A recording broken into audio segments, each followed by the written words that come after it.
This conference will now be recorded. Okay, very good. Welcome, everyone. Thank you for joining another session. This is, uh, I think, the third. Yes, this is the third of this type. I did 55 sessions of end time studies on twice a month on Tuesdays at the Liberty Dining Hall, where we'd gather around and a group of people would be there live, and then would record them and send them out. And I kind of got through that process and decided there's so much material I covered that could benefit from input from others. And so some of what we may cover in these sessions, and I hope to continue it for ever how long, maybe once a month or so, just depending on our schedules, and cover some material that I covered already, but also material I have not covered. And of course, the purpose of these, in my mind, one purpose is to build a library of Bible subjects, scriptures, chapters for reference so that you can go back and either the videos I did myself or these group studies, put them all together in one place and title them correctly for easy finding. And just use as reference when you're studying. Just what do others have to say about this, instead of always going to commentaries or the internet. Try to find out what each other has to say as well. So I hope that we might accomplish that. And I would like your recommendations for future studies. I probably would like it to have mostly a prophetic theme, but it doesn't have to. For instance, I'm thinking of chunks of chapters like we just did in Daniel 10 through 12. There are these chunks of chapters in the Bible, especially the Old Testament, that will deal with a single general subject broken down into different parts. For instance, um, something like Isaiah 52 through 66, that's a large chunk of chapters, but those chapters in particular are very rich in prophetic truth. And we could possibly go through those one day. Uh, personally, I'm working on a commentary for myself of Jeremiah 30 through 33. It's called the Book of Consolation, and it includes the information about the new covenant. And it's very prophetic, very rich, very deep. And I'm tackling it right now. Uh, Romans 9 through 11. I mean, have we ever had a group discussion on Romans 9 through 11, which I think maybe more than any set of chapters forms a structure for the whole Bible, of the relationship between Israel and the church, God's purpose for both, the role of Christ in both of those. It deals with the past, present, and future, how they are connected. Israel and the church are both connected to each other and separate from each other at the same time. It speaks about election, about God's eternal purpose. Those are just beautiful chapters. And I would really welcome maybe a study or two, a session or two in those. The book of Zechariah would be fascinating for us to go through. The book of Joel. So there, and our church is reading through the Bible together through the year, and we're doing it chronologically, uh, so that it's not just the next book; it's whatever comes next in time order. And so it's not quite the same as the way the Bible is laid out. And we just finished Deuteronomy today, and boy, that Song of Moses in Deuteronomy 32 is as good as it gets. Very, very rich, very prophetic, very far reaching. I call it the headwaters chapter of the entire Bible for prophecy. You cannot do yourself wrong by jumping into the deep end of the pool of Deuteronomy 32 and just thinking about it. So there's plenty for us to cover, but it doesn't have to be only prophecy. But I certainly don't want to. One benefit of prophecy is we allow each other a lot of leeway. So I would like to avoid, if possible, um, too many subjects or uh, things in the Bible that are strictly controversial. I don't mind controversial subjects. Prophecy is controversial, but I don't want these sessions to devolve, into debate. So I want to keep it on a pretty high level, and I think you do too. Uh, Thank you for joining today. I know that some of you had a choice to join one of the Tesla takedown protests today that are going on across the nation today and next Saturday. I think it was supposed to be next Saturday mainly, but people caught wind of it, and so they tried to move it up to today. We'll see how that goes. But I think we would rather immerse ourselves in the Word than in political protest. Um, in this session, we're going to have several other speakers. So I'm looking forward to it. Actually, I picked a good session to include others, not to highlight my own life, but to share with you a little bit about my week so that I can encourage you because we all face these kind of weeks. I came down with a really nasty uh, stomach flu on Monday, and it really knocked me backwards for several days, and I'm still feeling weak mentally and physically. So, trying to conserve energy for tomorrow.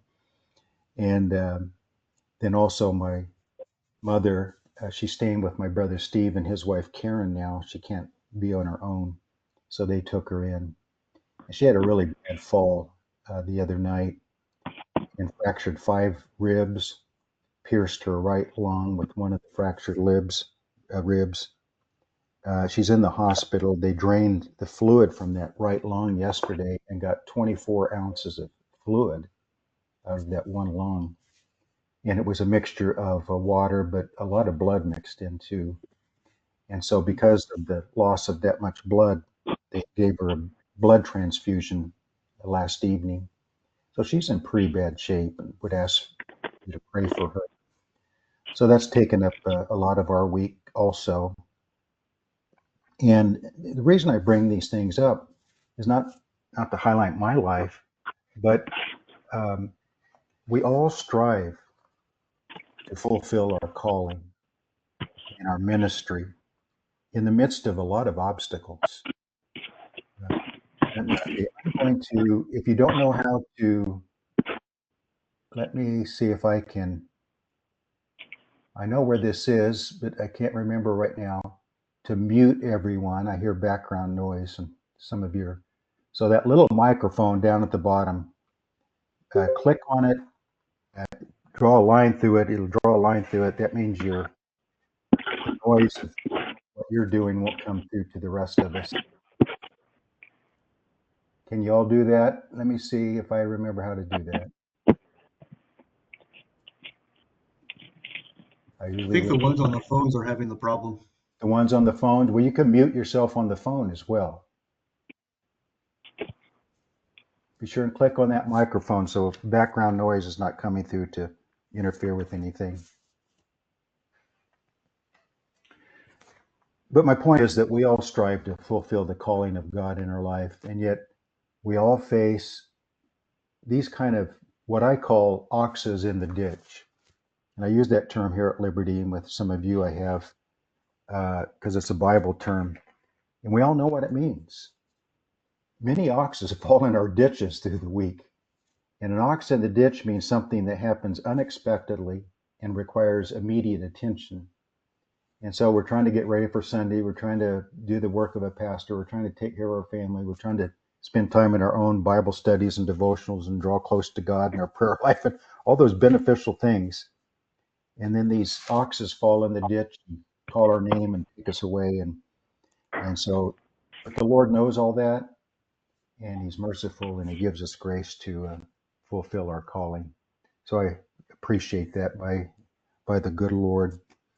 Uh, Before I turn it over to probably first Brother Eric, because I know he's always ready, and then I think Brother Cliff may have some things, and I would like to get Philip Maney involved because he just finished teaching through Daniel at the Alto Church. And I would just like, Philip, maybe you could share with us some overall thoughts, maybe some things you hadn't seen before, or just general conclusions that might help all of us in our own studies in Daniel. And then if we have time, I think Mike Maney might have some things to share with us. But I would like to get our focus back on Daniel 10 through 12 briefly before others take over. And I would strongly encourage all of us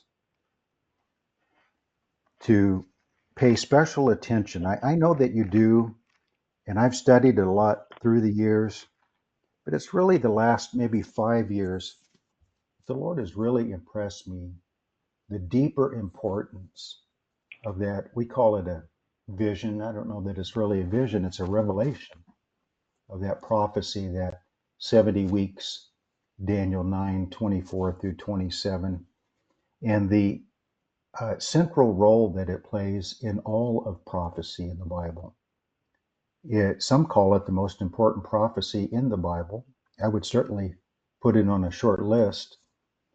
It's God's time clock, for one thing, which kind of gives structure to all of prophecy.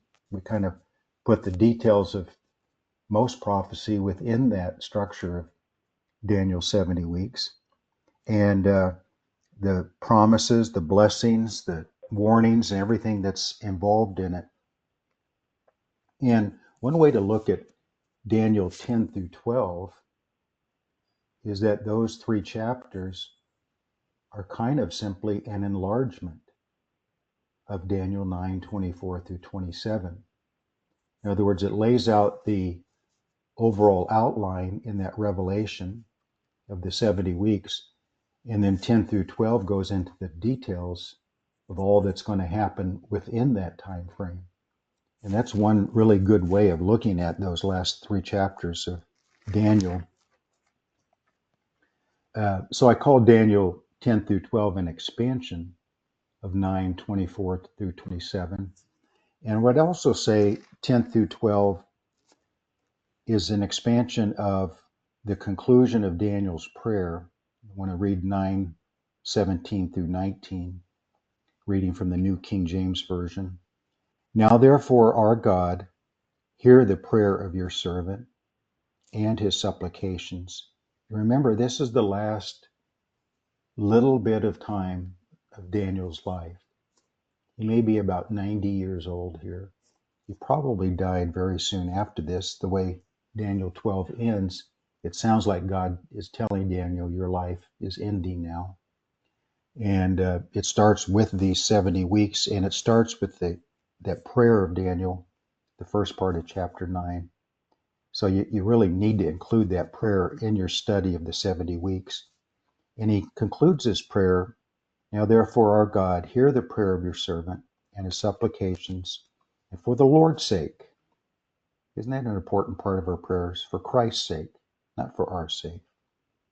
For the Lord's sake, cause your face to shine on your sanctuary.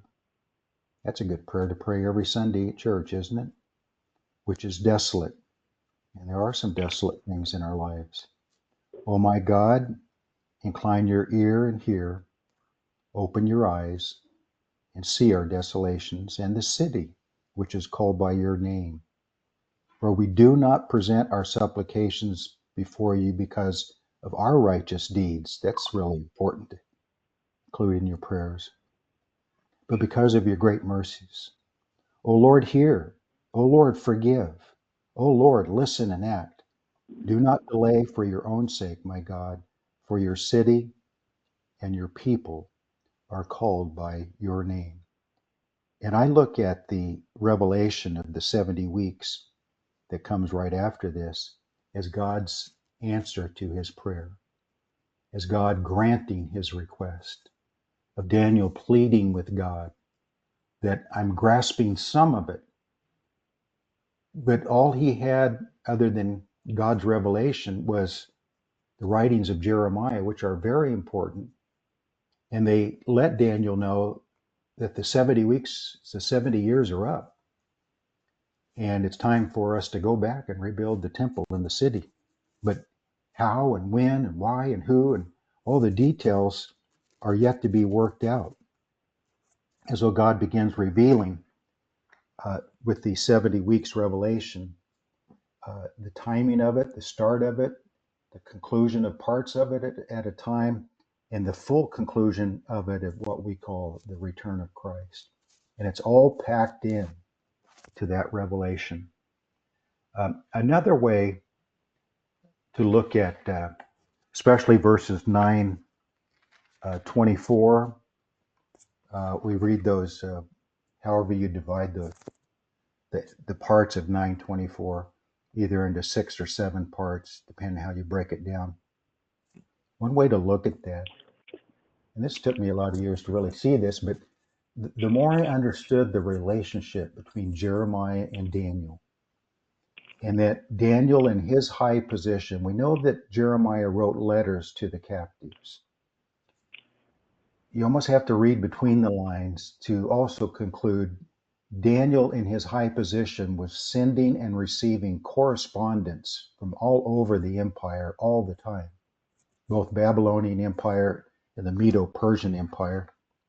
Therefore, I believe that Daniel and Jeremiah, as long as Jeremiah was alive, had regular correspondence back and forth.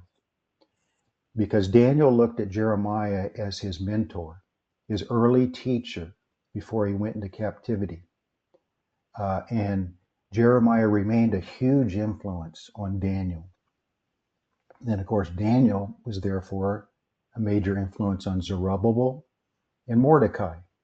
And if you understand that chain of influence, starting with Jeremiah, through Daniel, through Zerubbabel and Joshua the high priest, and through Mordecai, you see this line of instruction going on between them.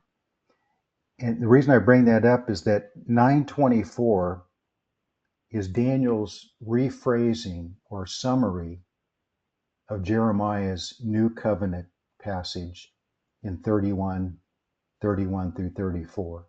You read those verses in Jeremiah, and then you read Daniel 9:24, and you realize they're saying the same thing. So 9:24 is basically the various parts of the New Covenant. And the reason it's embedded within this 70 weeks revelation is because it takes both comings and it takes the fullness of the 70 weeks to fulfill all parts of the New Covenant. Some of those parts in 924 seem to be more connected to the first coming of Christ and what he accomplished on the cross and resurrection. And some of those seem to be more connected with his second coming, because the New Covenant itself, as recorded in Jeremiah, requires both comings for its completeness. We know that in what I like to call an arrabon, a down payment portion of Christ's first coming, the New Covenant was offered to the house of Israel and Judah. And those who accepted the terms of it, he formed the church, so that the church is party and participants in the New Covenant already. Jesus said in Luke's version of the Lord's Supper, "This is the blood of the New Covenant, which is shed for you." Paul told the Corinthians, which was primarily a Gentile church, in 2 Corinthians 3, "You are ministers of the New Covenant." So there is a real way that the New Covenant is in practice today in the New Testament church. But the fullness of it is not until all Israel is saved at his return and they are brought back into their own olive tree and brought into the fullness of the New Covenant. So the New Covenant is fulfilled in the millennial through both the believing Gentile branches that are grafted in and the natural branches that are brought back. And that's when the New Covenant is completed. So I guess what I'm trying to say is that revelation in 9:24 through 27 covers much more. It's much broader. It's much deeper and it is connected to more important subjects in the Bible than just a time clock. It's a big part of it, but there's a lot more to it. What else do I might want to say before I turn it over to Eric? I'm just trying to lay a little bit of groundwork. Eric, are you ready to start your portion and let us know what that is and maybe where you're going with it? Sure thing. And I'll have screen shares to share. And be proud of me. I practiced and I actually whittled this down for time's sake, and more on that. But basically, looking at a thought on the 70 weeks playing out in real time, and then a look at the Antichrist, a speculation of how the Antichrist, one way he might be coming out through current events to be fulfilling things. So that's going to be the bulk of my contribution. Okay, go for it. Alrighty, let me start with sharing my screen here, and I want that right there. Can y'all see this okay? It should be basically a blank screen at the moment. Yes, we can see it. Alrighty. So, and I appreciate you all indulging my heresy as I work things out. I go with what I understand to be the best answers from the different options that I've seen, and until I learn better, and then I adapt as I go. So for this, so out of courtesy for today's other presenters, I actually practiced this presentation. I have it down to 20 minutes or so. So if you kindly hold your questions or applause until the end, I'll be all done, out of the way, and then whatever time you want to spend on thoughts and questions for me, or move on ahead to the others, is all up to you and a-okay with me. Eric, So, we might say people can also make a comment or question in the chat if you don't want to speak online, or you can raise your hand down at the bottom. And, sure, absolutely. And I'll so ask you to organize things a little bit. Thank you. And I'll ask you to kindly moderate that while I'm focusing on presenting here. I appreciate that very much. Don't want to miss anyone's thoughts or questions. Absolutely. Thank you for that. So kind of clearing the stage here on the 70 weeks. Whatever our own interpretations and understanding, we all know Antichrist is going to do all kinds of evil, which of course Christ has not done and he will not do. And it's definitely not my intention to offend any sensibilities on that. I'm actually simply presenting what appear to be impartial, independent facts. Now, whatever the implications or interpretations of all this may be, that's open to discussion, and that's actually not my focus here. So I'm going to ask all of you, set all of that subjective aside for the moment, and for now, just consider the objective dates and numbers. And if anyone has biblical chapter or verse proving any of these figures wrong, I heartily welcome that so I can correct it accordingly. So here we go. So the common mainstream thought. Let me move this up here. Can you all see the timeline down there at the bottom of the screen? Yes. Okay. So the common mainstream thought is that Herod died in 4 BC. And that has led most to naturally assume Christ died and rose again in AD 29. However, the preponderance of evidence actually shows that Herod died in 1 BC. All the copies of Josephus from AD 1544 and prior show him dying in 1 BC. He associates a blood moon eclipse with Herod's death. That requires a 100% eclipse, which did not happen in the year 4 BC. It did happen in 1 BC. I also have an article that I can send out to everyone afterwards that goes deep dive into Herod's death actually being 1 BC. So preponderance of evidence shows that. The preponderance of evidence also shows Jesus died on Friday, April 3rd, AD 33. It was a Friday. It was Passover and Nisan the 14th, before the next day, which was a Sabbath, which was a high day because it was the Feast of Unleavened Bread. It also had the blood moon that required the 100% eclipse that happened. It also had the earthquake. We have the evidence of the earthquake in that year. None of that happens with the year 29. Now, I remain open-minded, no personal attachments to any of this, but no one has yet been able, with Bible chapter and verse, to disprove to me either of those dates. These dates and their supporting evidence are 100% independent of each other. Neither one feeds the other. The fact, let's move on down here now. The fact that the Bible timeline of Christ's life falls perfectly within those independent data points is its own huge piece of independent corroborating evidence. So there's that right there. So now let's talk 70 weeks of years. 70 weeks of years from what? From the decree of Artaxerxes, Ezra 713, year 458 BC. Okay, so here's years, here's weeks. So as we're going on across here. So to quickly address some questions that immediately arise. Right, the Hebrew does not state a covenant is made with a duration of 1 week. It actually says in or during this 1 week, a covenant is made. For example, the Douay-Rheims Bible states, and he shall confirm the covenant with many in 1 week.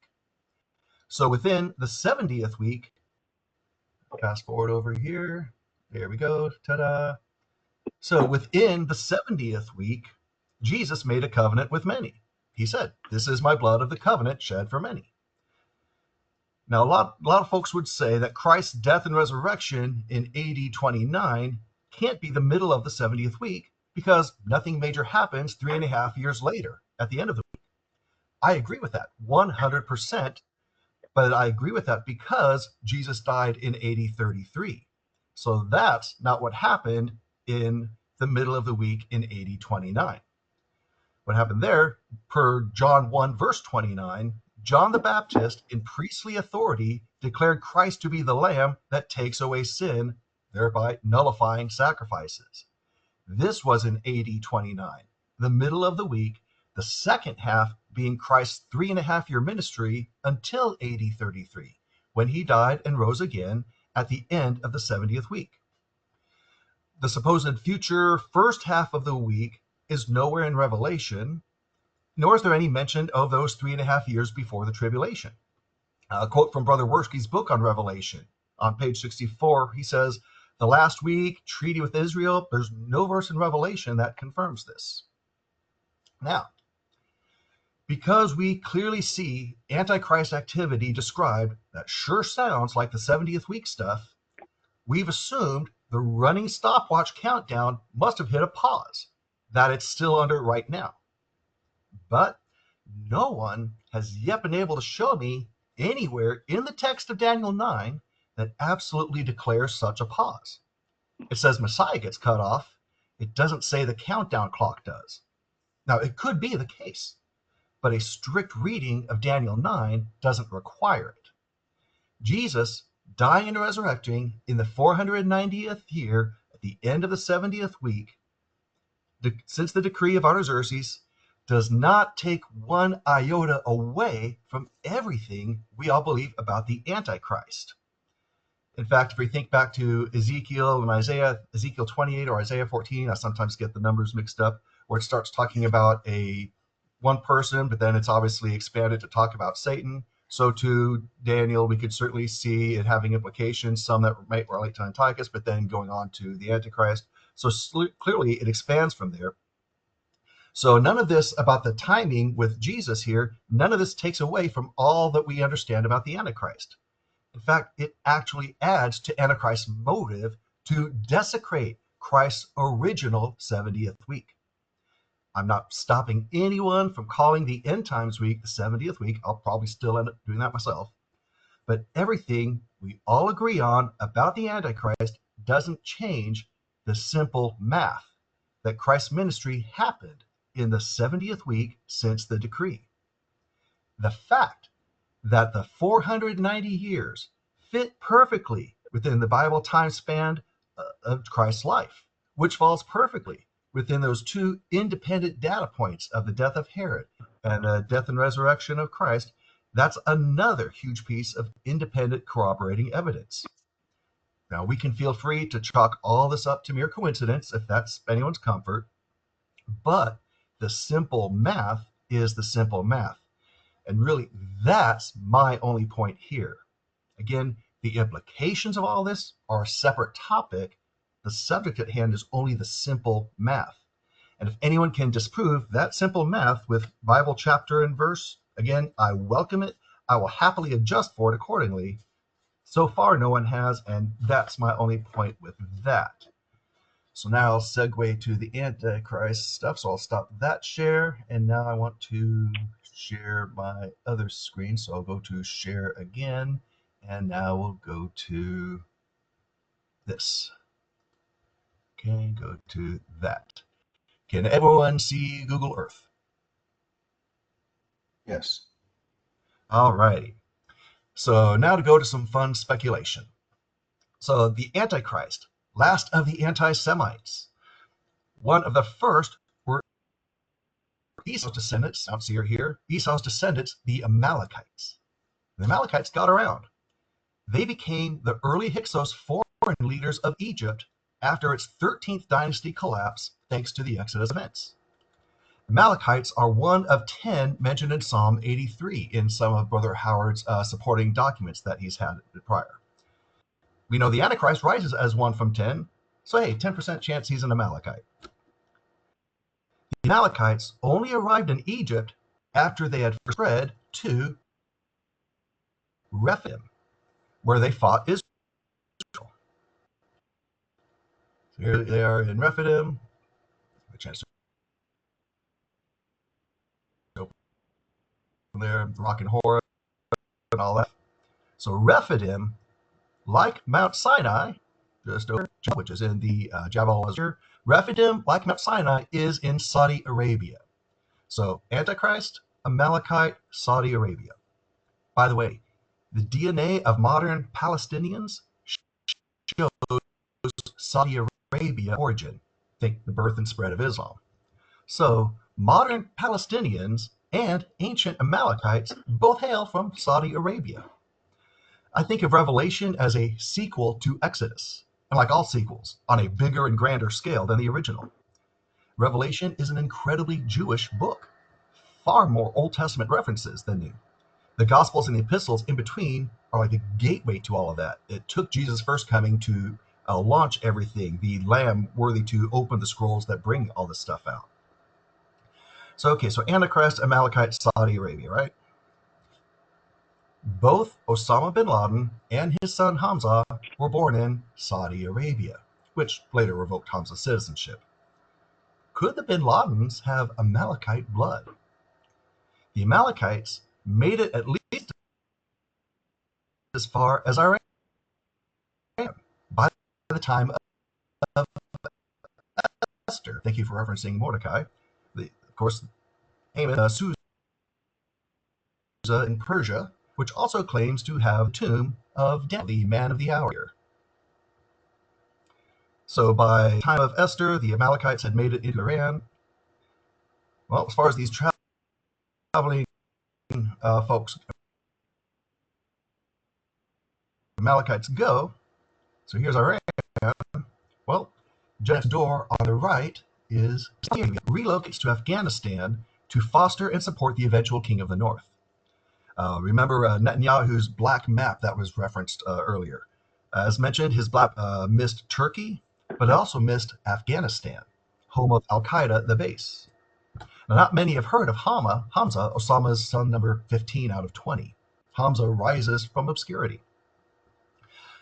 Osama bin Laden's letter to the U.S. after 9/11 cited our support of Israel and Israel's perceived interest in the Temple Mount as part of the reason for the 9/11 attack.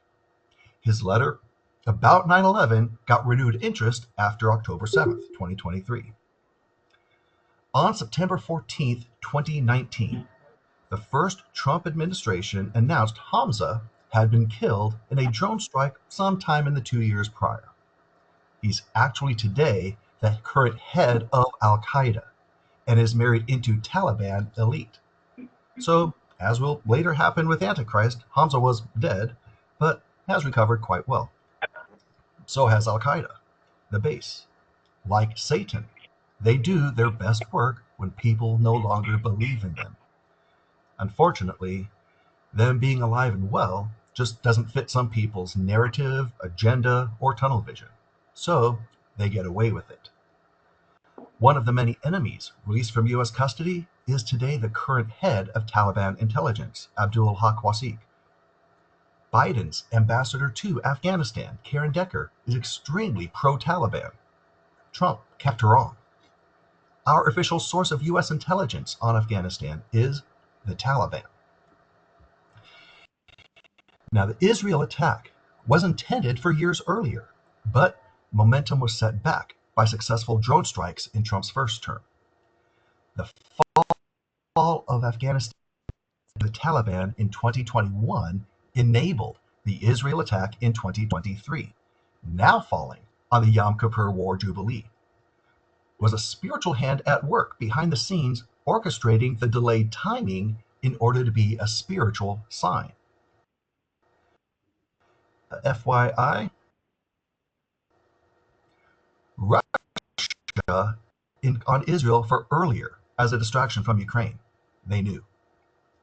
Now, though it was planned for years prior, the October 7th, 2023 event was now able to be claimed to be justified by the perceived threat of the recent September 2022 arrival of 5 red heifers from Texas, as well as attempts by some to have Passover in 2023 at the Temple Mount. All were done with an eye on the Temple Mount's perceived role in end times. When it comes to the end times Temple Mount, what Christians think, and stay with me here, even what God himself thinks is actually irrelevant. Or put it another way, we can debate and discuss the end times temple amongst ourselves all we want. I frankly don't see the Antichrist asking our opinion. The only question is, what does the Antichrist, the enemy, think about the end times Temple Mount? That was the trigger of everything else. 9/11, October 7th, which was Israel's 9/11, future attacks, and where he, the Antichrist, will take his seat. That's going to be the deciding factor, where he sees, what he thinks the temple is. Even if he's wrong, it's what he thinks and sees that's going to decide it. So bringing this into the present, Hamza is now funding the current group in power in Syria. A lot of these discussions were launched after what happened in Syria. So Hamza is funding them. This group in Syria was trained in Afghanistan. Hamza has vowed to avenge his father's death.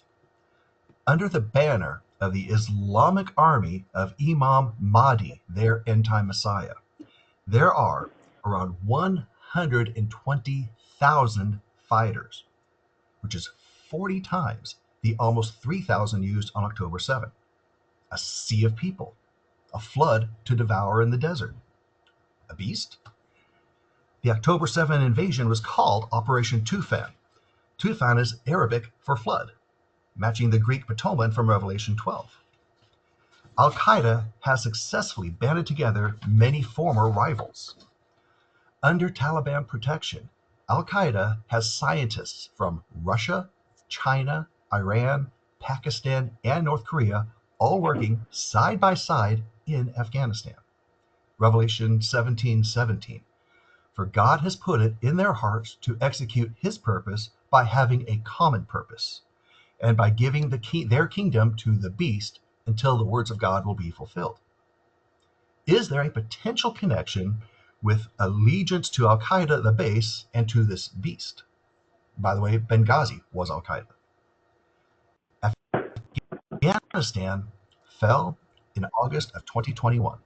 Just 2 months later, in November of 2021, the overthrow was planned in Afghanistan, which just recently transpired. 4 months after that, in March 2022, the Israel attack was finalized in Afghanistan. The date of October 7th was picked because that was the launch date of Operation Enduring Freedom in Afghanistan in 2001. Obviously, again, we see the Yom Kippur Jubilee there. In Syria, they are feigning moderation to gain favor, just like fellow anti-Semite Adolf Hitler did, and to gain time to consolidate before going after Israel. The Taliban is doing the same, maintaining diplomatic ties with cutouts in terrorist connections so they can claim plausible deniability, happy to let others take credit. Like the Antichrist's first 3.5 years of peace in his time, they're biding time and preparing.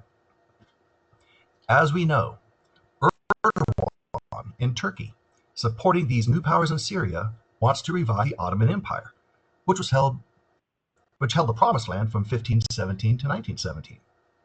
As prophesied, the land of Israel is in the common crosshairs of many. Each of the Ezekiel 38 and 39 nations helped provide money and or material for the October 7, 2023 invasion. October 7th was a trial run. There is a planned attack on the US plus 4 European countries in 2025. Their training is complete. They are already here in the US, as are their weapons. None have been apprehended to date.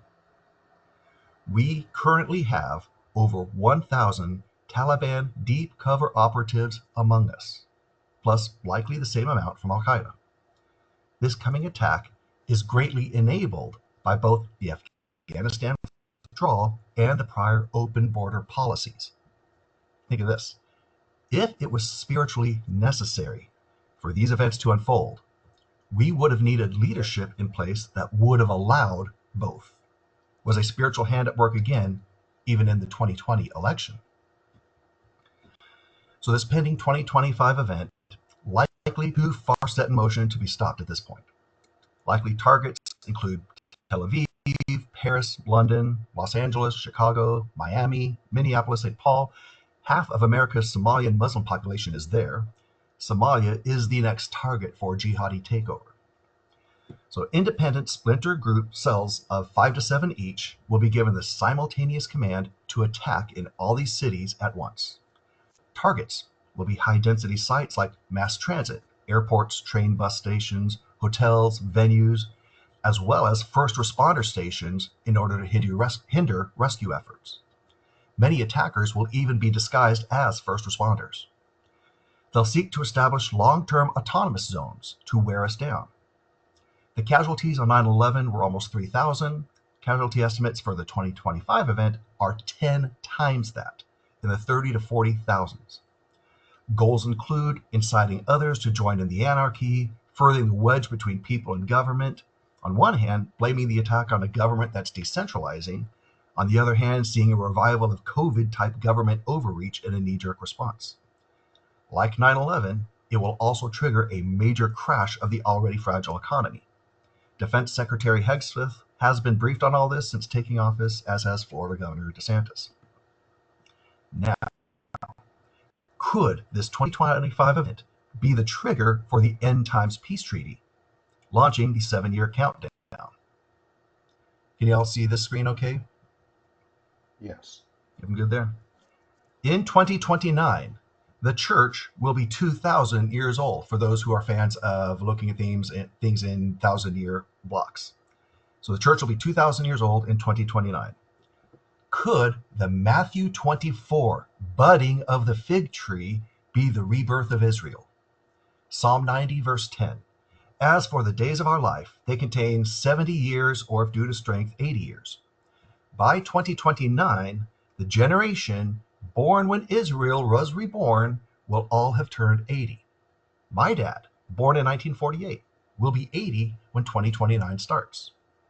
Could this generation that was alive for that prophetic rebirth of Israel be the prophesied this generation that will not pass until all these things are fulfilled?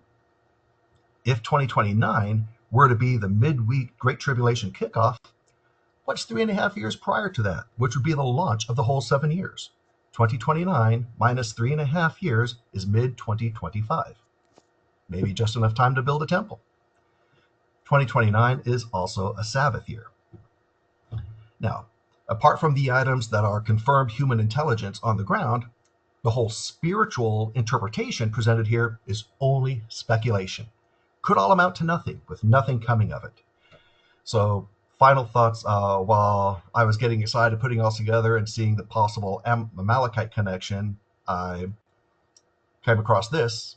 Back in 2023, a few weeks after the attack, Netanyahu said, "We must remember what Amalek has done to you," says our Holy Bible. And we do remember. So, and he also said, "We fight an eternal fight against the evil spirit of Amalek." So that thought has been there. Last thought. It's been said that back in the day, the thought was that the coalition of Antichrist would be amassed from the European Union, the watered down Christian nations, whatever. And more recently, the thought has been, okay, the Antichrist coalition is going to come from the Muslim groups. Well, I say to that, the way things are heading right now, is there going to be a difference? This is a Babylon Bee headline. Trump assures PM Starmer England is still his favorite Muslim country. So could be by the time things all play, the Muslim influence in Europe is going to be so great that it's really going to not matter whether it's Europe or the jihadi Muslims. It's all going to be the same thing. So those are my thoughts, and I will stop the share and open it back up to y'all. Thank you, Brother Cooper. One thing I was thinking of, this is certainly no slight for you, it's actually a compliment, is that I've learned through the years when I'm watching or listening to one of Brother Eric's presentations, especially on history that includes dates and events, is I'm glad it's recorded, because there's so much information that you need to go back over and listen to it again, because he threw out a lot of dates and facts and places and names and all that you can't really take in all of it at the time. And he has many of his lessons on PowerPoint presentations. You can contact him for him to send them to you so that you can take your own time and research them. I apologize for limiting him to time because it forced him to try to pack in a lot in a short time, and appreciate all the details. One thing I would like to bring up just in general, and I think most of us have considered if the uh, being cut off after the 69th week or in the 70th week, as he said. And so he said not so much a 70th week separated from the 69, but a continuation from the 69, no break. And we've all tried to consider, are the details of that 70th week primarily about Christ and his death, or are they primarily about the Antichrist and his plans during the tribulation? And Eric has presented that there's some of both. So I kind of like that approach. One thing that has it's caused me to think, I apply it more deeply maybe to the Antichrist, Daniel 9:27, is that the companion passages in Daniel,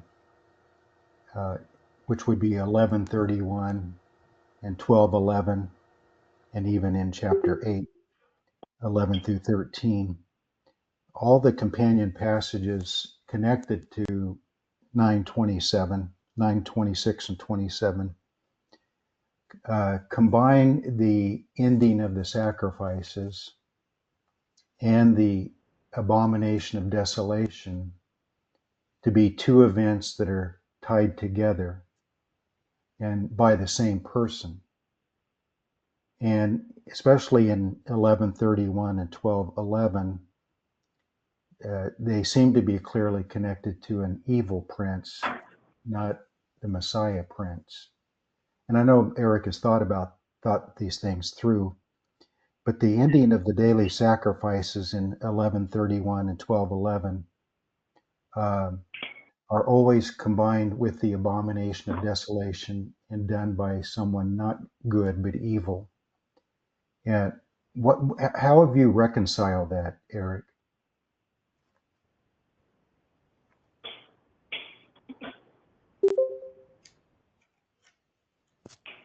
Are you there?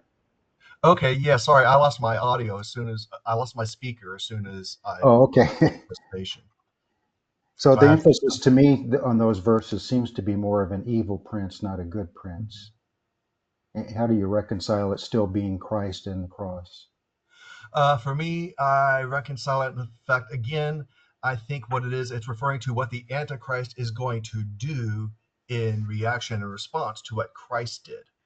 My thing with the numbers has nothing to do with the implication. It seems those numbers happened, and that just seems to be a fact. And it's the Antichrist knowing that he's going to do all of his evil. I don't think Christ is doing anything evil, like I said from the beginning. I think all the evil Antichrist does is to mock and undo that what Christ did that happened to fall mathematically within the 70th literal week. I Okay, think thank there's an actual anti-spirit week that's going to be taking place in response to the literal simple math week that Christ lived out. Okay, Can I say something real quick? sure. Yeah, I agree with Eric, of course, but I think part of the problem is for that interpretation, and I'm not too dogmatic about it, but I lean towards with Eric, is right after the middle of the week, he shall bring an end to sacrifice and offering. I do believe that's the Messiah, but right after that brings the thought it's going to be on the wing of abominations, which how do you connect that? And as you're doing your exegesis of this, it's important to really consider those things, because what is that talking about? if it's Jesus and he got rid of things, it seems to be on a wing of abomination shall be one who makes desolate. That's not talking about Christ. I So think yeah, go ahead. I think one of the traps we fall into is we pendulum swing. It's either all Christ or it's all Antichrist. And Right. it's not Yeah, about right. cherry picking what's convenient. Right. It's about seeing what honestly relates to one, what honestly expounds to the other. Again, going back to Ezekiel and Isaiah talking about a human king, then all of a sudden they're talking about Satan, which and they're talking about Right. things that clearly don't relate to the human king. So I think here it's kind of like how Christ's ministry was telescoped and the prophets didn't necessarily know it at the time, first coming and second coming. They just saw what the Messiah was going to do. I think too, with the literal 70 weeks of Christ's ministry and then the end times, a week, if we will, that the Antichrist is going to do, I think sometimes we forget that there's that distinction. Here's what Christ did in his, and now here's what Antichrist is going to do in his, especially in response to literally be anti-Christ. Right, certainly Right. he is the false Christ trying to imitate to some degree what Christ did. Let's just focus maybe on 12:11 of Daniel and uh, try to clarify maybe what it's saying, because in 12:11, from the time that the daily sacrifice, and that daily is the word tamid, it's the word for normal daily sacrifice of that time, and the abomination is desolation is set up. So again, they seem to be tied closely together as the same unfolding event. There shall be 1,290 days, or close to the 1260. We've discussed why the 30 days difference, but we're talking about that, in my mind, last 3.5 year period leading up to the return of Christ. And that daily sacrifice being taken away, in my mind, cannot be speaking about Christ and the cross, but it's connected to someone who's also committing the abomination of desolation. And that No, from that I time, there's think going to be 1,290 days, which is the end of the tribulation and the return of Christ. So I don't see how that could be applied to the death of Christ. yeah, And on I that, don't think go ahead, that's Brother Foster. applying. Oh, go ahead, Eric. I'm sorry. I would say again, everything we believe about the Antichrist, I agree with. I just don't see that changing the math of what happened, how Christ timed out. I think there are things that speak to what the Antichrist is going to be doing. Where you're quoting Daniel there, I agree completely. Everything we say about the Antichrist, I'm on board with. So I just don't see that. would I'm sorry. 12:11 in any way apply to what Christ did on the cross? Or No, I think just like with Ezekiel and Isaiah, where it expands, it's left the king behind, and now it's talking about Satan. I think now it's expanded, and now we're talking about the Antichrist. We've moved on from Christ's literal, and now so we're seeing what 12:11 is not speaking of the same thing as 9:27. exactly we're talking about the Antichrist in the future versus what Christ did in the literal in that time. Well, And if we go, Eric, you see as that on 12:11, that would be what's happening there in chapter 11 with 11:31. yeah, like in that part, right? Now, do you now me and brother Rick, we don't see it the same way. I still see that as before Christ with uh Antiochus, or however you say his name, going all the way down to 35. I don't know if you divide it the same way, but I believe that the literal abomination happened before Christ, and it typifies what's going to happen eventually, right? And what do you think? How do you handle chapter 11? How do you divide that? For me, rather than deep diving into that, not to skirt the responsibility, for me, I'm open minded to anything on that. Anything that can be determined on that, from my perspective, does not change the math of the dates. Even if there's no spiritual significance or no connotations or interpretations we can assign to it, I simply see the math as the math. That happened. And so I haven't seen anything to show me that didn't happen. Everything we Well, I say mean, about the Antichrist doesn't change what happened with Christ. but And so, chapter 12 verse 11, do you see that as still future, or do you think that has already been fulfilled but not it's not going? Do you think that's talking about Christ, or do you feel that's already been fulfilled prior to Christ? I think there are potential applications, not to take the Right. easy way out. I'm open minded. I could say, obviously, we know there are some type and foreshadowing with Antiochus the Fourth. We know that ultimately it's all going to be the Antichrist. So I'm not dogmatic on any of that. It has to be future. It has to Mhm. be future. Jesus said in 24:15 of Matthew, yet future, when you see what Daniel was talking about regarding the abomination of desolation, it was an event not yet fulfilled. So whatever Antiochus was only a prefigure of what the Antichrist will do, Jesus making it yet future. Yep, that, Yeah, and I'm completely good yeah. with that. And my only point is that doesn't change the math or the numbers of Christ's week and how that literally fit in relation to. Okay, instead of getting too bogged down here, because I'd love to talk about this all day, and I appreciate the information Eric put out, but I have asked a few other people to speak, and it'd be unfair to not give them time to present and just flood us with information so that we can go study more ourselves. Brother Cliff, did you have something to share with us that you shared with me?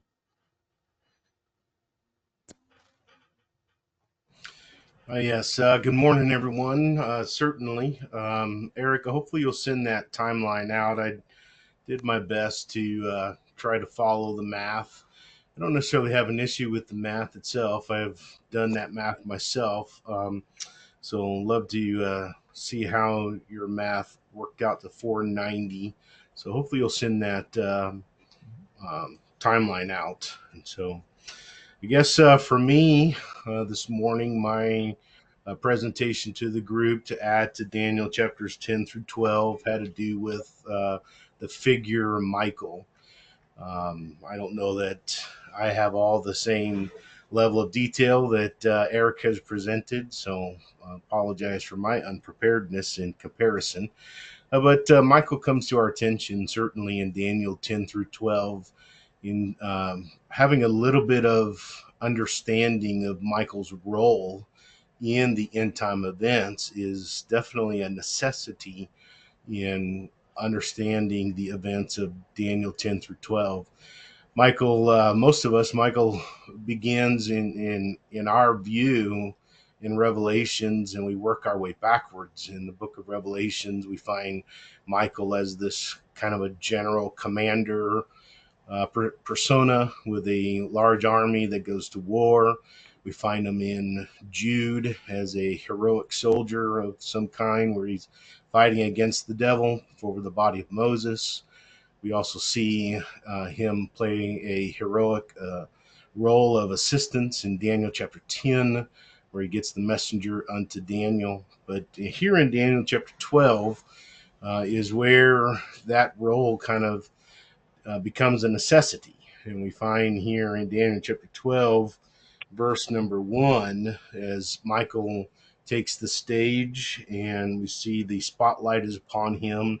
We find that Daniel chapter 12, verse number 1 says, "And at that time Michael shall stand up, and the great prince which stands for the children of thy people." So we see this kind of an action event that now that Michael is standing, these events begin to unfold.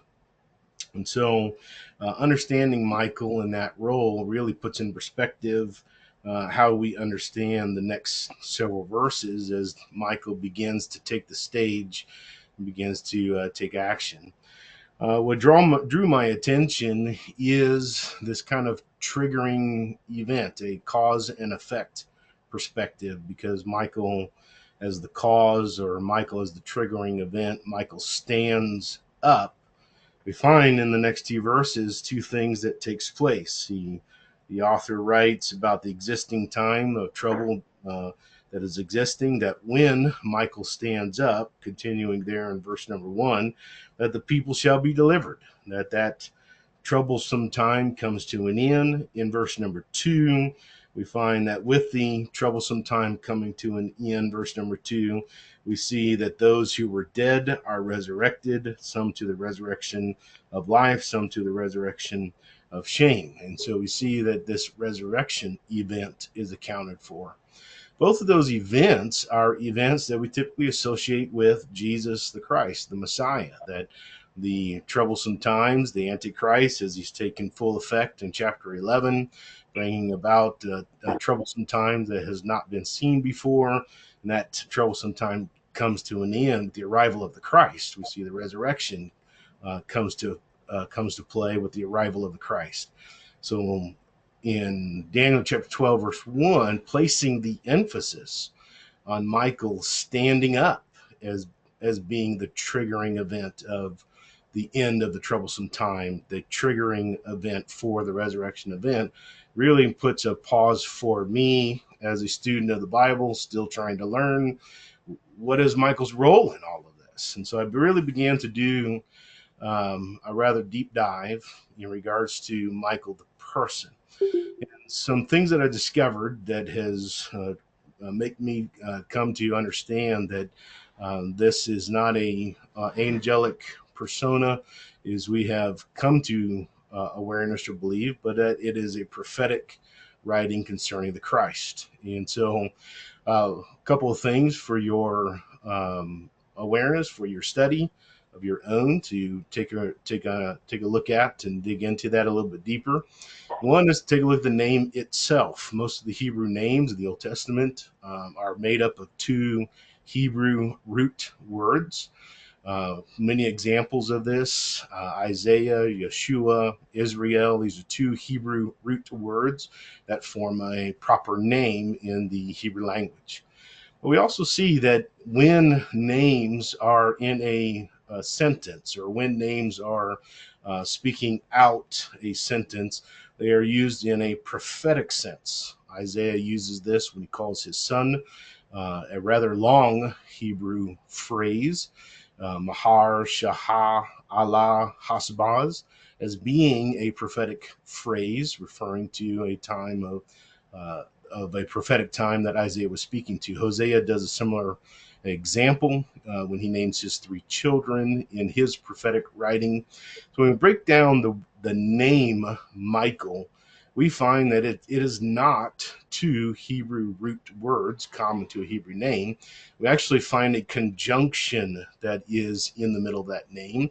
So three Hebrew root words are in there with a conjunction or connecting valve.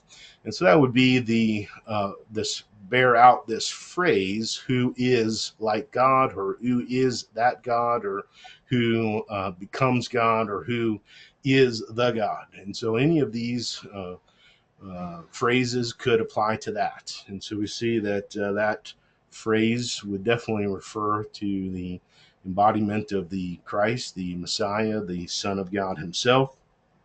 As we dig into a little bit further, dig into the language, the Aramaic language, see that Daniel writes during the time of the Persian Empire, the destruction of Jerusalem, the destruction of the first temple, the destruction of writings that existed at that time. Prior to this exile, there is no Hebrew culture, religious views, or writings that speak of an angelic world with its rank and file and a sense of commanders. This all comes after the exile. Two prominent examples of that, one being the book of Enoch, and as well as the Greek translation of this Aramaic writing, where we see this rank and file of angelic beings and that there are these generals or captains of these angelic armies. These all come after the exile in their exposure to the Persian culture, the Persian religion.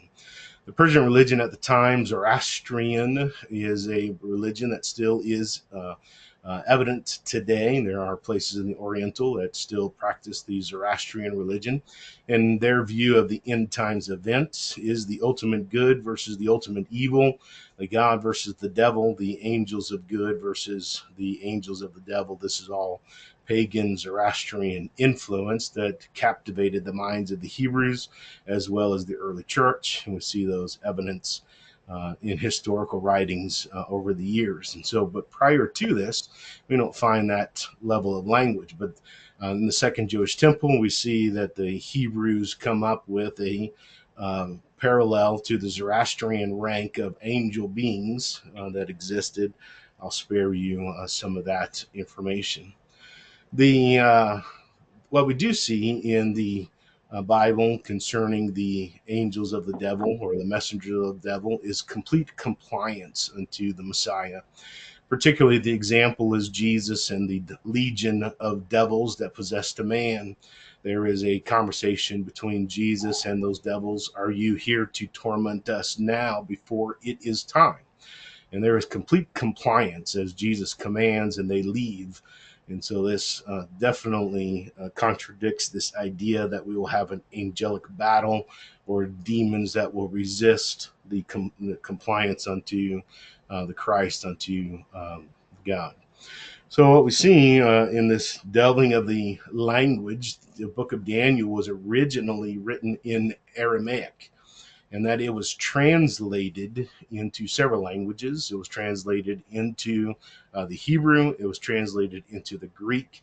And when you look at the study of language itself, I had to get a hold of a bunch of books in regards to the Aramaic language, particularly this book here that compares the Aramaic Daniel to the Greek Daniel using the languages that were available at the time. The consistent translation of the Aramaic into into these languages, Hebrew and Greek, these uses of the term are of an earthly being. The word prince is consistently throughout the Old Testament referring to earthly rulers, earthly beings, earthly positions of authority. But only in the book of Daniel has the embellishment or the change or the twisting of that translation been to embellish the spiritual beings. And so, but to be consistent with the language, it would be an earthly figure, which changes a perspective in Daniel 10, but it definitely applies in Daniel chapter 12. So if we were to look at Michael as a prophetic title versus a proper name, a prophetic title, the one who is God, it would change the flavor of chapter 12, verse 1, that the one who is God, or the Messiah, the one who is God, the one who's like God, one who is that God, stands up at the end of the troublesome time, and the people of God are delivered and initiating the resurrection events. Places that emphasis on the Messiah himself versus a subordinate of God himself. It also then challenges us, how do we understand Jude in Revelation? In Jude, we see Michael battling the devil over the body of Moses as if it is a rag doll. The body of Moses would be no value at all if we understand the fleshly nature from a biblical perspective. The dust returns to the dust. So why battle over a doll, a body, as if it's an inanimate object of some value? But we understand fighting can also be verbal, can be a debate between the Michael, the one who is God, the one who is that God, and the devil, to what kind of body? The body of the resurrection of the just, the resurrection of the unjust. And we would see a debate where the devil is debating over the body of Moses and what it should be, as we find in Revelation chapter 11, the accuser of the brethren who stands before God day and night, accusing the brethren, as the role of the devil. In that Revelation passage, what we find is the resurrection of the Christ as he returns into the heavens, the ascension pending his return. That ascension into the heavens marks this epic battle that is referenced there in our English Bibles. But again, the epic battle not referencing a spiritual warfare. The demonic world is under complete compliance to God and its commandments. It would change that flavor, that with the death, burial, and resurrection of Christ, there is no place for accusations. And so Michael, the one who is God, the one who's like God, the Messiah, and the devil having the argument over the accusation of the brethren with the conquering of sin on the cross, there would be no place, and so the devil is cast from heaven, as the Apostle John writes there, that the devil is angry because he has hit the earth. There is but a short time, changes his role in earthly events. So that is what I have for you. Michael is to consider it as a prophetic title versus a proper name, and that prophetic title referring to Messiah and the role that the Messiah plays at the end time events. Thank you, Brother Cliff. Like Brother Eric's presentation, I'm glad this is being recorded because he threw a lot of good information at us, building up to his conclusion. And so, if you're like me, I couldn't take it all in while I was listening. And so I'll have to go back and watch it again. Um, Anybody have any response to that briefly Yeah, before? yeah, great job, man. And it kind of made me think it ties to Second Thessalonians, the second chapter, verse 8. And then when the lawless one will be revealed, how will it be revealed? The Lord will consume him with the breath of his mouth and destroy the brightness of his coming. So it is Christ who's going to be that prophetic person to come and stand up and deliver us literally I from would this say one kingdom. thing, Okay, Brother go ahead. Cliff's presentation is kind of like a man said one time about somebody else presented a position he didn't agree with. But he said, uh, he said, it's easier to agree with him than to prove him wrong. And, I think that's kind of what Brother Cliff did for us is, okay, maybe that's not the position I've always had, but prove him wrong.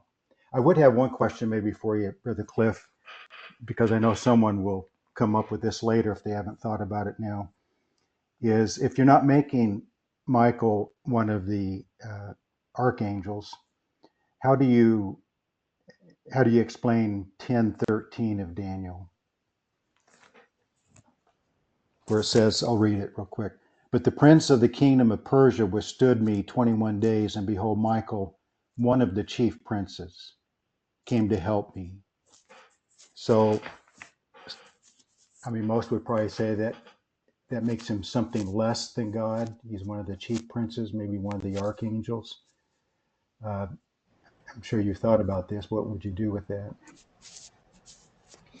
Yeah, I think the usage of the term there is an emphasis. We find archangel or arche is the Greek word there, meaning the beginning or the first or the dominant one. Sometimes that's in reference to a royal position or the first position. So the arche or the royal messenger, anglios, the arche anglios. Jude uses this term in his writing in the Jude chapter 1, verse 9. And so, in the same kind of that same emphasis role, the chief of the princes, or the ruler of the rulers, or the more familiar term in our English Bibles, the King of Kings, the Lord of Lords, is the way I would take that perspective in there. The Messiah was to come the first time, to be flesh and blood, the emphasis of an earthly being there, not to take away his lordship or the rulership. We find that God intercedes on many occasions throughout the Bible where there is an opposition unto God's people. In the presentation of Daniel chapter 10, a messenger was sent. Take that to be an earthly messenger. The prophets were earthly messengers. We see earthly messengers in the New Testament. And an earthly messenger was sent unto Daniel, and the rulers of those kingdoms were trying to interfere, but Michael, the chief of princes, the ruler of rulers, the king of kings, the Messiah, made arrangements or stepped in to ensure that messenger made it unto Daniel. Well, thank you. So, one thing I knew about both Brother Eric and Brother Cliff is that they would not speak off the cuff. They would do their research and have reasons for their conclusions. So, I appreciate both of their efforts. And then Brother Philip Maney just notified me he has to leave for another appointment. So, I think maybe another session on Daniel might be good for Brother Philip to kind of supervise that one. Give some overall thoughts about the book of Daniel. I know all of us are interested in the book, not just these chapters, and maybe our concluding session on Daniel can be something that Brother Philip can direct us on. Brother Bill Beckart sent an email to me the other day, but he's already spoke to us. But here's the email. Hi, Rick. I do not have the technology to be anything other than an observer of the discussions. I'd like to submit this question for discussion. What is the significance of the days? And he's talking about those extra 45 or extra 30, extra 75, however you break it down at the end of Daniel. And we talked about this last session, I think. Blessed is he that waiteth and cometh to the 1,335 days. And his question is, who are the blessed and why are they blessed? And what event is signified in this text? What is the 45-day event? And why the extended time of, quote, from the time that the daily sacrifice shall be taken away, the abomination that maketh desolate set up, there shall be 1,290 days. And I know we've all wrestled with these. I've kind of given my thought on last session. I've become comfortable with the idea of what I called, and in case you want to go back and look at it, my end time sessions that I did on Tuesday nights. It's session number 40. It's up on YouTube, and I call it the true triumphal entry. And I think there's just a whole lot of evidence for your own studies. It'd be Psalm 68, almost the entire psalm, and then the first 6 verses of Isaiah 63, where especially that Psalm 68, and I just want to read one verse because I think it kind of sums up what I'm trying to say. Psalm 68 and verse 24. The Old King James uses the word goings, but most of the modern English translations, including the New King James, Psalm 68, 24, they have seen your procession. Instead of goings, it uses the word procession. And most all modern English translations use the word procession. O God, the procession of my God, my King, and to the sanctuary. And if you look at the verses leading up to it and after it, it clearly seems to be describing what I call the true triumphal entry at Christ's return. The first one in the Gospels was a false triumphal entry. In other words, they were trying to force it to fulfill Psalm 68, but their heart was not right. And that's why he wept over the city when he came into it. But they were still trying to produce Psalm 68 by their saying, Hosanna, waving the palm branches. Some of them were true disciples. Some of them were just hoping that he could fulfill the promises of the Messiah. And I think this like in Isaiah 63, who is this who comes up from Bozrah with garments dyed red in blood? And it's not his own blood, that's the blood of his enemies. There's a whole lot of evidence from those two passages and others that the return of Christ is far different than what I usually thought throughout my life. You know, in a single 24-hour day, he's going to set his feet on the Mount of Olives, defeat his enemies, take over as king, march into Jerusalem, and declare it the beginning of his kingdom. No, it seems like there's going to be a procession of time, whether it be 45 days, 75 days, 30 days, all those at the end of Daniel, that he seems to be, in my mind, he's going to follow the path of Moses from Mount Sinai up toward Jerusalem, setting free the captives in the wilderness that had been prepared by God to protect them, the 1/3 of Israel left from the destruction of the Antichrist. They will be redeemed, they will be regenerated, and they will weep. And in finishing the book of Deuteronomy in our daily Bible readings, they wept for Moses 30 days before they entered in. And I think that weeping of Zechariah 12, they shall look on him whom they pierced, and they shall weep. And the following verses after that in Zechariah 12 talks about the extent of their weeping. And I think that extra 30 days very well may cover that procession from Mount Sinai up through the desert, crossing the Jordan into the Mount of Olives, where his feet will stand, because it really doesn't say in Zechariah 14 that that's the first place his feet touch at his return. But at some point, he will stand on the Mount of Olives, declaring victory, I think, and then marching down the valley of Kidron across through the eastern gate into Jerusalem. And all of that may well take 30 or 45, 75, however you want to break that down. And included in that is that period of weeping, of repentance. If you want something very emotional, and this was our Bible reading this morning, the Song of Moses in Deuteronomy 32. And if you read through that slowly and not just think about it as just future or just at that time or just sometime in their history, but their entire history of what they have suffered throughout the scattering of the nations and how the nations have dealt with them. And that at Christ's return, all of that will come flooding into their hearts and minds. That could have been avoided, and what it cost them and their children, their grandchildren, and their whole entire bloodline throughout their history because of their rejection of their Messiah.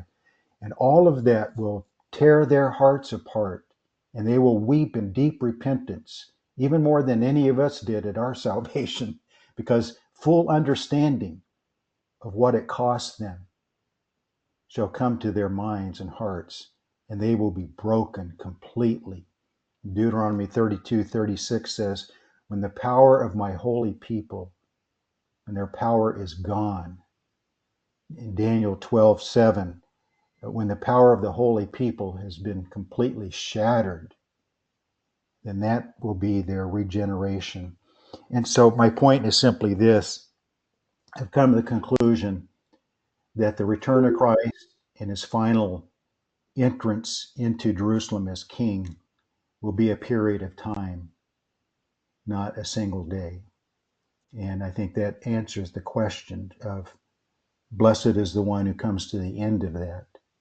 Because what happens during that period of time between 1260 and 1335 is going to be a time of defeat of his enemies, the rescue of his people, and our procession with him into the city, declaring him to be the king.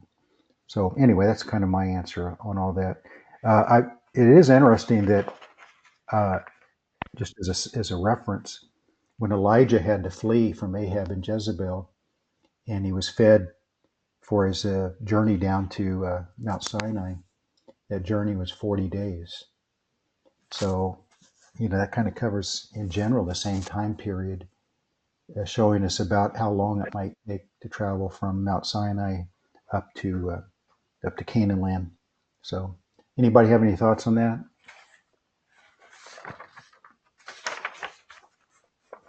Mike, did you have something to share with us, or how's our time? So I know some people have other things they need to do. Were you prepared to bring up your thoughts, Mike? Well, I have not seen his face today. I see that he's on and his microphone's off and his camera is off, so I'm not sure what's going on there. So what else do you have today for us to think about? We've been given a whole boatload of information to go research on our own. I really appreciate the effort put forth. Anybody have anything, a question, a suggestion for the future, closing thoughts?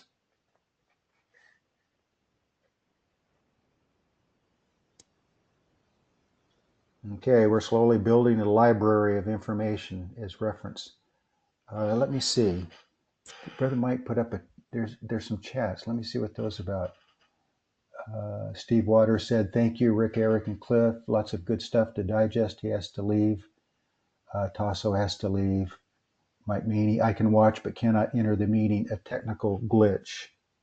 We know all about those technical glitches. So it sounds like people are needing to leave, and a lot of good stuff has been presented. So thank you all. God bless. Have good services tomorrow. And I'll send out a notice when our next session will be. And probably by that time, we will have had our California State Association meeting hosted by the Liberty Church, April 10th through 12th. You're all invited. Hope you can attend. If not, pray for us. And we're looking forward to our time together in that meeting. Anything to close? Okay, I think I'm going to